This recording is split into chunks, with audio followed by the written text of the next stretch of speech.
This is a question that a lot of people are stuck up on, is what do I name my business? And I just want to tell you guys, it's really not that important. You can do what's called a DBA, and you can essentially change the name of your business at any given time. And at the end of the day, the name of your business is not what people are really going to look at and see. What is actually going to be important is the name of your brand. So you want to put a bit more time into thinking about your brand name, but your business name, you could just name it whatever. It really, I know a lot of 7-8 figure sellers that their business name is just like, it looks like garbage, but it doesn't matter because nobody sees your business's name. They just go ahead and they see that brand name. So just go ahead and choose something to get it started. And then if you want to know more about naming your brand, check out that.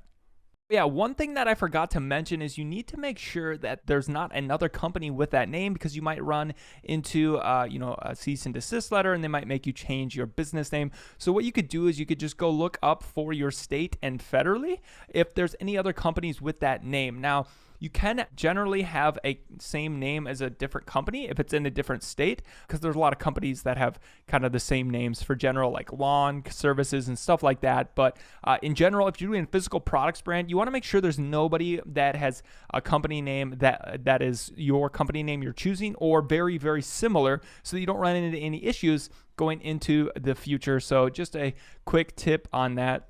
You can go and look at your state registry as well as the federal one to see if there's any other company names with the company name you're going to choose. But as long as there's not a company with that name, you should be good to go on it. Also, you would want to check trademarks across the nation too.